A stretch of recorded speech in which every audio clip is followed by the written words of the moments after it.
네, 판문점 선언 이행과 남북 정상회담 준비를 논의하는 남북 고위급 회담이 내일 열립니다. 처음으로 북측이 제안을 했고요. 우리 정부는 기다렸다는 듯 응한 건데요. 네, 하지만 고위급 회담을 하루 앞둔 오늘 북한 매체는 남측이 미국 주도의 제재에 편승하면서 판문점 선언 이행이 진전을 보지 못하고 있다고 거듭 불만을 표출했습니다. 네. 내일 남북 고위급 회담의 의제와 성과를 미리 짚어보겠습니다. 예. 이인배 한반도 미래포럼 수석 연구위원 모셨습니다. 어서 오십시오. 어서 오세요. 안녕하세요. 자, 내일 판문점에서 조명균 통일부 장관과 북측 조평통 위원장의 만남이 이루어집니다. 우리 측은 4명이고 북측은 우리보다 1명 더 많은데 네. 라인업의 면면을 좀 보면은 약간 중점적으로 다루고자 하는 의제가 좀 달라 보이는 것 같아요. 어떻게 좀 볼 수 있을까요? 네, 보면 이분 조금 특이하죠. 네. 이분 문재인 정부 들어서서 남북 회담이 있을 때 보면은 거의 같은 이 소속으로 같은 지금 같은 금년에 급으로, 그렇게 그렇죠. 예. 역할도 비슷하게 맞춰서 우리 한국 측에서 맞춰서 그렇게 했었는데요. 이번 같은 경우에는 조금 다르게 해서 참석하는 사람들을 통해 가지고 의제가 조금 차이가 있을 수 있다라는 것을 예. 전망할 수 있게끔 그렇게 했습니다. 보면은 특별한 것 중에 하나가 보면은 리성근은 늘 조평 위원장은 나왔던 사람이고요. 하나 박용일 부위원장이 이번에 나오게 되는데 지난번 같은 경우에는 전종수 부위원장이 나왔었는데 그 사람이 빠지고 새로운 인물로 이제 한 명이 다시금 나온 게 하고 나머지 같은 경우 이제 철도성하고 국토환경성 뭐 이런 분들이 나오게 됩니다. 그래서 북한 쪽에서는 그쪽에 조금 중점을 둘 가능성이 높아지는 것이죠. 그 철도나 또 도로 교통 문제 그쪽에 대해서 주로 이제 많이 좀 의제를 많이 삼을 가능성이 높아 보이고요. 예. 우리 같은 경우에는 이제 조명군 장관하고 난간표 NSC 이제 2차장 분이 이제 들어가 있기 때문에 주로 정상회담의 의제나 그렇죠. 여러 가지 좀 큰 틀에서 좀 논의를 하려고 하는 일반론적인 이야기를 하려는 쪽에 의도가 좀 있어 보이는 그런 서로의 이제 출전 그 모습입니다. 근데 좀 주제가 맞는 분들끼리 이게 앉아 있어야 되는데 서로 딴 얘기하면 안 되잖아요. 네. 어떻게 예상하세요? 뭐 제가 볼 때는 일단 뭐 우리 쪽에서는 통일부 장관도 그렇고 천혜성 차관도 그렇고 천혜성 차관 같은 경우에는 이 판문점 정상회담 때 의제위원장을 하면서 남북한 간에 논의될 주제가 무엇이 있을지에 대해서 전반적으로 다 해본 사람이기 때문에 뭐 논의는 뭐 협상은 잘 돼 있군요. 예. 논의 협상은 할 수 있는 사람이긴 합니다. 하긴 할 텐데 기본적으로 이제 목적을 조금 달리 하는 부분이 있어서 앞으로 좀 지켜봐야 될 것 같은데요. 지난번에 같은 경우에 보면은 하루 만에 끝냈죠. 예. 하루 만에 91분 정도 했더라고요. 짧게 했었죠. 예, 91분 1시간 반 정도 합상하면서 뭐 정상회담에 관련된 것을 다 끝내버렸다는 것 때문에 이번에 그렇게 할지 아니면 북한 쪽에서 나온 이 사람들을 봤을 경우에 철도 문제나 도로 문제 그쪽에 대해서 더 강하게 압박하면서 정상회담은 이것이 된 이후로 밀고 가면서 조금 우리에게 압박하는 형국이 될지는 좀 두고 봐야 될 그런 상황입니다. 그렇겠네요. 제가 아까 뭐 앵커 멘트에서도 살짝 언급을 하기도 했지만 이 북한의 대남 선전 매체 우리 민족끼리가 또 불만을 표출했거든요. 뭐 이걸 보면 일종의 의제 압박이 아닌가 하는 이런 생각도 드는데 직접적으로 이런 이야기를 했습니다. 돈 안 드는 일만 하겠다는 심산이냐, 또 여건이 조성되지 않다 이런 푸념만 늘어놓고 있을 거냐 이런 이야기를 했다고 하는데 이런 걸 봤을 때 좀 남북 경협 문제를 협상 카드로 들고 나올지 이 여부도 궁금하거든요.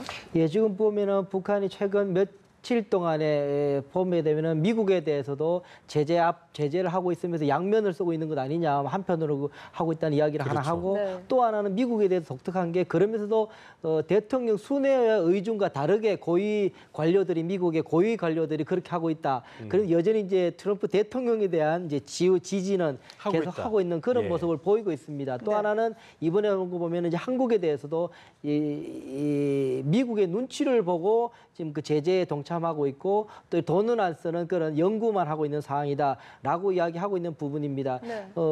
몇 달 전까지 보면은 북한이 이렇게 했습니다. 그러니까 미국하고는 돈 이야기 안 하겠다, 정치적 협상을 하겠다라고 이야기하면서 뭐 종전선언 평화 체제 문제를 주로 이제 강하게 압박하는 형국이었고 그러면서 한국하고 중국을 통해서 경협 문제를 풀어낼 수 있다라고 나름 이제 자신감을 가졌던 것 같습니다. 그랬었는데 미국의 의지 자체가 대단히 안 풀리고 있고 이런 상황이 계속 오래가면서 미국이 제재를 조금이라도 뒤로 뺄 생각을 전혀 안 하고 있고 오히려 더 한국 정부에 대해서 압박을 하고 중국에서 그런 압박을 하고 있는 그런 모습을 보면서 이게 결국은 이 미국하고 한국하고 중국하고 이 경제 제재 푸는 문제는 동시에 압박하지 않으면 안 되겠다라는 전략을 좀 하고 있는 것 아닌가라는 생각이 들고요. 어쨌든 가장 북한으로서는 우리는 그렇지 않겠지만 약한 고리가 한국이라고 생각하는 부분이 있습니다. 그러다 보니까 한국을 강하게 압박을 해서 제재를 어쨌든 조금이라도 좀 유연하게 만들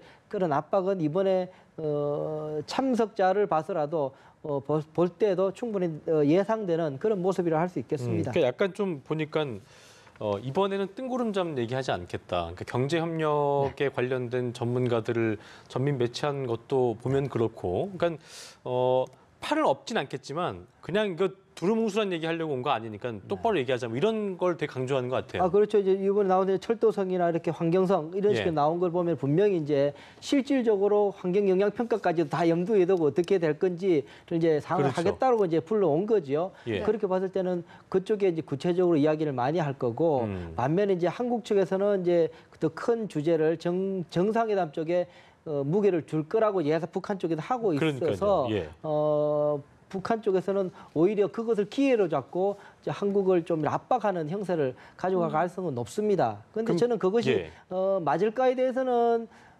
조금 두고 봐야 될 겁니다. 그렇죠. 우리 사실은 이번에 보게 되면 5월 판문점 정상회담이 있었을 때 그때 보게 되면은 이 트럼프 대통령이 그 미국 정상회담을 취소하면서 굉장히 북한이 어려운 상황에서 김정은 위원장이 어려운 상황이 될 때 우리 대통령께서 판문점 회담을 급작스럽게 비밀리에 만났고 그 의중을 통해 가지고 실제로 이 싱가포르 정상회담까지 끌고 가게끔 해준 부분이 있었거든요. 그 말씀은 무슨 말이냐면은 우리 한국 쪽에서 볼 때 우리 대통령으로서는 나름 지난번에 그런 어려운 고비도 넘겨준 게 있는데 굳이 또 이런 식으로 정상회담을 북한 측에서 본인들이 무슨 시혜를 베푼처럼 하는 거에 대해서는 아마 산법이 다를 수가 있어서 북한도 북한의 압박에 쉽게 한국 정부가 대응하지는 않을 거다라는 생각도 저는 해보게 됩니다. 아까 지금 저기 뭐 말씀하신 것처럼 남북 정상회담 얘기 나올 거다 이런 예상이 나오고 있는데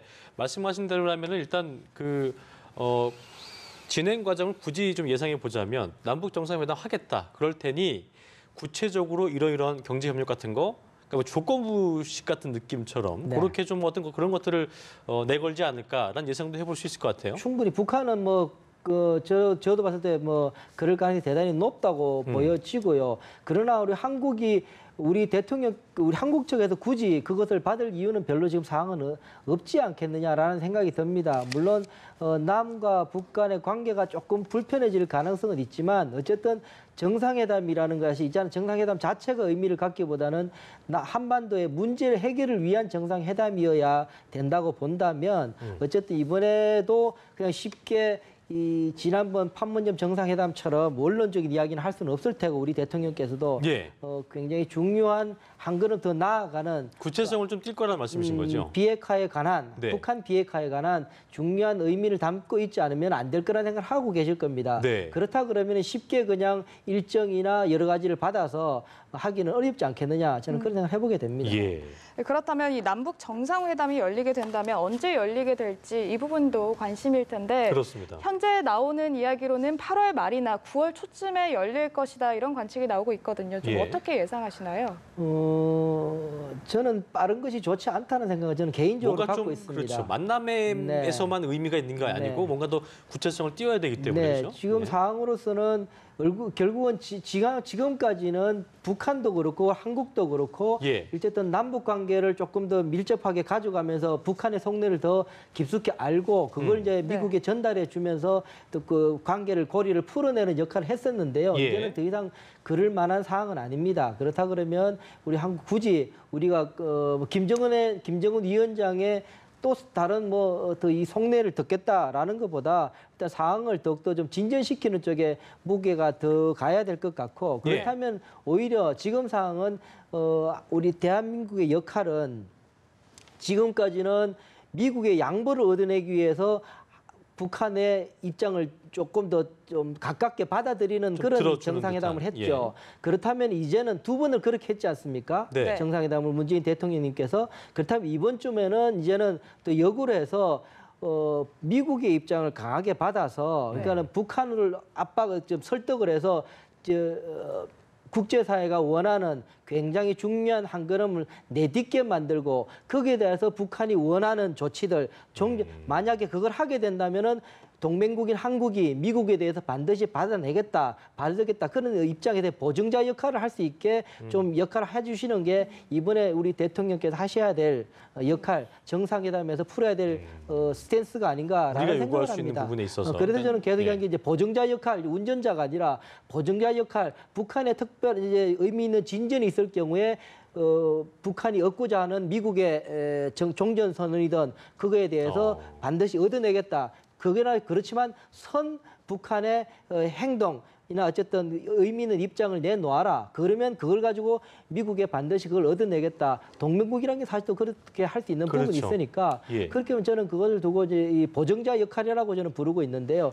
그런 역할이 이제는 좀 필요할 때가 아닌가라는 생각이 듭니다. 비핵화의 어떤 구체적인 진전을 좀 이끌어내면서 네, 또 뭐 그렇습니다. 그게 이제 가시적으로 뭐가 드러났을 때 이제 저희 같은 경우도 우리나라도 경협에 있어서도 좀 네. 뭔가를 폐를 줄 수 있는 그렇습니다. 부분인 거고 그런 것들을 좀 잘 조율해야 될 때라는 말씀을 해주셨습니다. 그래서 우선 이제 뭐 신고 절차에 예. 관해서라도 의미 있는 북한의 행동들이 나와야 될 거다. 그걸 이후에 이제 그걸 통해서 북한이 얻고자 했던 그러니까 미국은 신고 검증을 끝나면 그걸 가지고 종전선언을 하겠다는 입장이고 북한 같은 경우는 종전선언을 해줘야지 믿고 나면은 신고 검증 절차를 가겠다고 이제 이야기하고 있는 상황이거든요. 그렇죠. 그렇다면 한국의 입장에서는 북한으로 하여금 신고 검증 절차를 의미 있게 가져와라. 그러면 그걸 들고 반드시 지금까지 김정은 위원장과 우리 대통령 간의 신뢰관계가 있으니 믿고 그러면 이걸 가지고 내가 미국을 설득해서라도 종전선언에 대단히 중요한 조치를 할 수 있게끔 내가 설득해 내겠다라는 입장에서 보증을 서고 보증자의 역할이 그 그렇게 말씀하시는 해야 거군요. 되겠지 예. 않느냐라는 생각을 해보게 되는 거죠. 예, 네. 알겠습니다. 네, 그렇다면 우리 정부는 올해 종전 선언을 목표로 하고 있고 트럼프 대통령은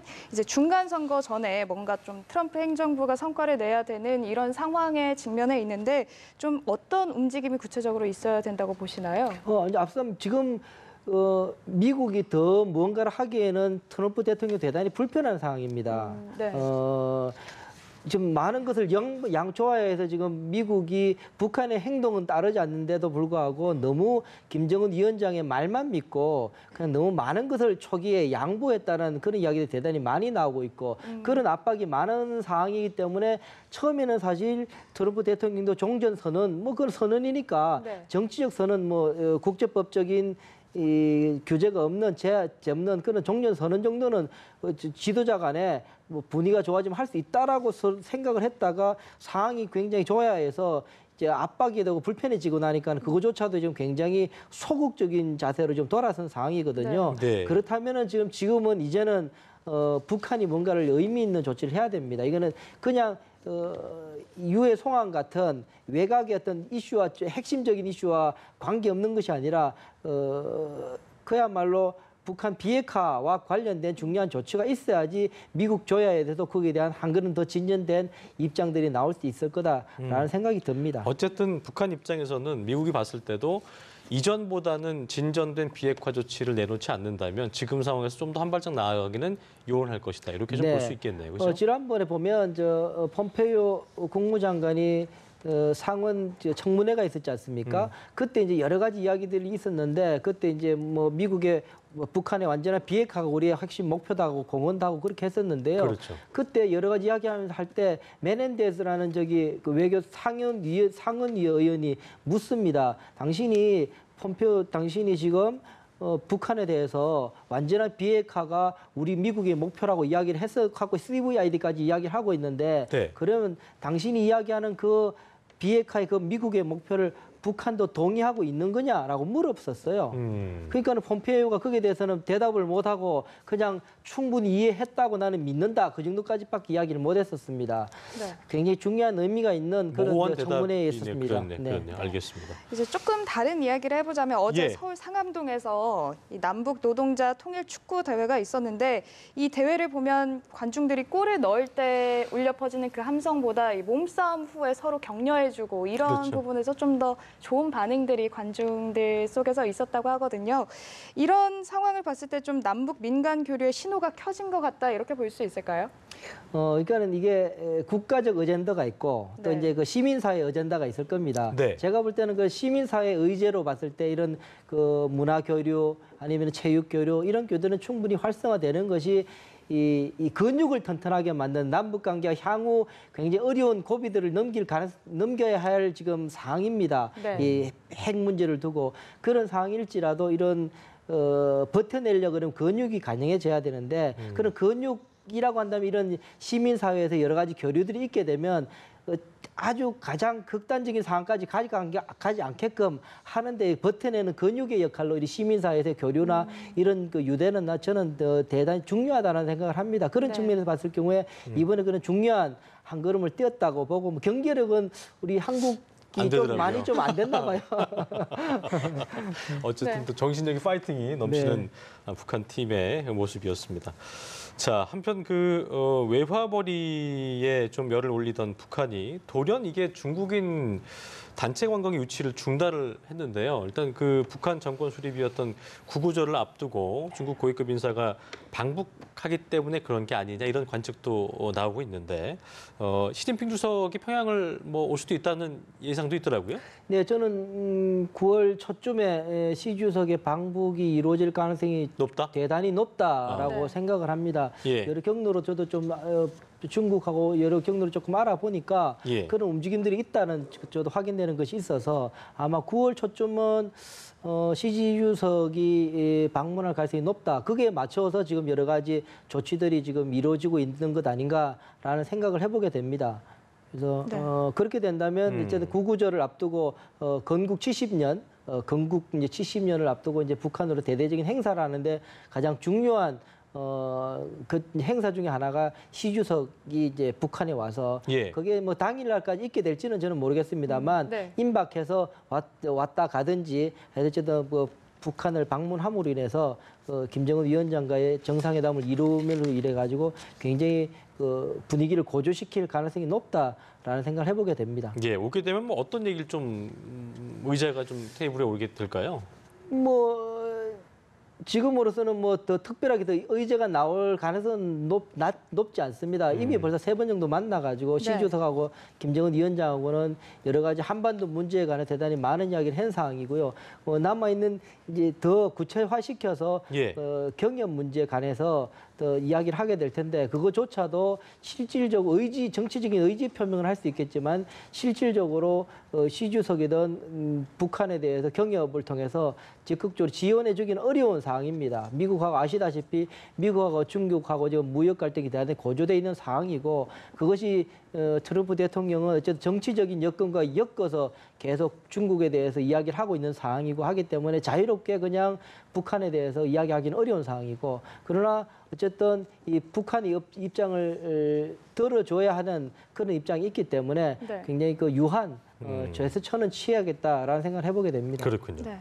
뭐 그런가 하면 이 대규모 열병식을 준비하는 정황도 북한에서 포착이 됐는데 아까 말씀하신 것처럼 이번 구구절이 정권 수립 70주년이기 때문에 좀 더 특별하게 준비하는 게 아닌가 이런 생각도 들거든요. 예. 그런데 여기서 중요한 건 이 북미가 비핵화 협상을 지금 벌이고 있는 이 상황에서 좀 열병식에 ICBM이 나올지 이 되게 예민한 부분도 부분이잖아요. 네. 예민하죠. 예. 그러니까는 기본적으로 이제 70주년이기 때문에 그 구구절 행사를 대대적으로 해야 되는 그 대내적으로 대적으로 해야 하는 요구는 분명히 있습니다. 그래서 규모 면에서는 대단히 크게 해야 되는 그런 상황이고 그러면 그 속에 내용을 뭐로 채울 것인가에 대한 문제가 있는데 저는 지금까지 공개됐던 무기 그중에 거기에는 ICBM도 포함되는 무기들은 분명히 저는 나올 가능성이 있다라는 생각을 하게 됩니다. 네. 그런데 그렇다면 그것 때문에 우려하는 것처럼 대외적으로 대단히 미국과의 관계나 한국 정부도 난처해질 수 있고요. 네네. 여러 가지 불편한 모습이 있을 수 있는데 지난번에 건군절 행사할 때 어떻게 했냐면 그때도 ICBM이나 SLBM이 나올까 막 그 굉장히 좀 좀 촉각이 곤두서 있는 그런 상황이었는데 실제로 ICBM급은 나왔죠. 새로운 이제 SLBM이나 그런 건 나오지 않았지만 네. 재미난 거는 그때는 그 생방송을 하지 않고 녹화 방송을 해서 잘라가지고 예민한 부분 빼고 이렇게 공개를 그렇죠. 했었거든요. 그래서 로키로 그렇게 방송한 적이 있었습니다. 네. 그렇게 함으로 대내적인 요구와 대외적인 긴장도는 최소화시키는 그런 조치를 북한이 취했는데요. 네. 아마도 이번에는 그런 그래 이번에도 대내적으로 로키 필요한 스탠스로 것과 할 수 있다라고 로키로는 보시는 하되 대내적인 그런 분위기를 띄운다는 입장에서 대대적인 행사를 할 수는 있겠다라는 생각을 해보게 됩니다. 그 밸런스를 어떻게 맞출 것인가가 상당히 관전 포인트를 할 수 있겠네요. 네. 알겠습니다. 자, 그리고 유엔 안보리가 지난해 8월에 금수 품목으로 지정했던 거지요. 북한산 석탄이 러시아산으로 둔갑을 해서 우리나라에 반입되어 온 사실이 며칠 전 관세청의 조사 결과 드러났는데 정부가 이르면 이번 주 중에 결과를 종합해서 유엔 안보리 대북 제재위에 보고를 한다고 하는데요. 얘기가 나왔던 것이 이제 이 불거져 나왔을 때 미국 외교 하원의 외교위원장이 한국의 업체도 세컨더리 보이콧에 해당이 돼야 된다는 말을 하기도 했었기 때문에 보이콧 가능성도 상당히 좀 관심이 가고 있는 상황인데 어떻게 좀 예상을 해볼 수 있을까요? 이 문제 혐의는 두 가지였죠. 첫 번째 혐의는 이제 업체들이 북한산을 러시아산으로 둔갑시켜서 들여온 게 하나고 하나는 네. 북한의 석탄인데 그것을 코크스로 속여서 그러니까 물질 자체를 다른 그 화물로 속여서 한 거 두 가지 이제 혐의로 일단은 그걸 했습니다. 그렇게 했는데 문제는 제가 이번 사항은 사실 10월 이전이었기 때문에 2017년 10월 이전이었기 때문에 일의 행위였기 때문에 크게 유엔 제재 결의와 정면적으로 완전히 부딪히진 않습니다. 그 유엔 제재가 11월에 있었기 때문에요. 네. 맞진 않아서 그거는 피해갈 가능성은 있습니다. 그러나 여전히 그 이후에도 2017년 10월 이후에도 올해 초까지만 해도 지난달까지만 해도 북한 배가 한국에 와 있고 했는 사항들이 계속 있기 때문에 네. 그것들을 한국이 어떻게 지금 조사해내고 할 것이 하는가 그것이 우선 중요하다는 생각이 들고요. 네네. 또 하나는 이것이 그냥 한국으로 지금 이제 국무부에서는 특별하게 한국의 이번에 조치에 대해서 믿고 있다. 그렇게 이야기를 하고 있는 상황인데 국무부의 입장보다는 재무부의 입장이 더 중요하거든요. 재무부에서는 아직 안 나오고 있는 상황이고 재무부에서는 8월 3일 날 이미 벌써 러시아에 대해서 두 개 기업에 대해서 세컨더리 보이콧을 취했습니다. 사실은. 중국과 무역을 통해서 북한에 또 금융 거래가 있었다고 해서 러시아의 금융기관 두 개를 사실 세컨더리 보이콧이라고는 금융 제재 리스트에 올렸거든요. 네. 그렇다면 러시아나 다른 나라가 그럴 수 있죠. 아니 우리가 이런 거 한 거 가지고는 그렇게 시비를 걸면서 한국 정부가 했는 거는 그냥 묵인하냐라고 이야기도 할 수 있는 부분이죠. 그렇기 때문에 미국으로서도 공정하게 수사와 그런 결과에 대해서 입장을 가져야 되는 그런 압박도 있습니다. 그래서 이번 건은 제가 볼 때는 넘어갈 가능성이 있지만 그 이후에 있었던 일들에 대해서 한국이 어떻게 처리하는가도 굉장히 중요한 판정에 영향을 미칠 거다라는 생각을 해보게 됩니다. 그리고 또 보니까 종전선언 논의 이후에 북미 대화가 좀 이렇게 답보 상태잖아요. 그런 상황에서 어쨌든 뭐가 더 좋아지는 건 아니고 북한의 어떤 이런 제재 구멍을 피해간 정황이 포착이 된 거기 때문에 그런 부분도 상당히 북미 관계적인 부분도 상당히 영향을 미칠 수 있지 않을까 싶어요. 분명히 어렵죠. 그러니까는 유엔 제재 결의라는 거 자체가 결의했다고 해서 세상이 바뀌는 건 아닙니다. 제재 결의가 일어나는 모든 회원국들이 거기에 대해서 열심히 위반 사항들 예상되는 위반 사항에 대해서 계속 그걸 주시를 해야 되는 그런 상황인데 가장 당사국인 한국이 거기에 대해서 조금 미온적인 태도를 보였다는 의심을 갖고 있지 않습니까?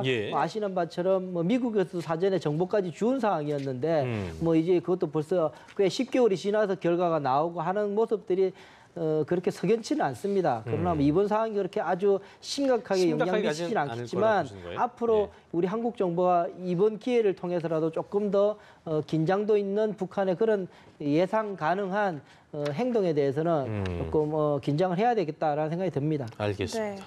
네, 지금까지 내일 열리는 이 남북 고위급 회담에 관련된 이야기를 이인배 한반도 미래포럼 수석 연구위원과 함께 나눠봤습니다. 네, 오늘 말씀 고맙습니다. 네, 고맙습니다.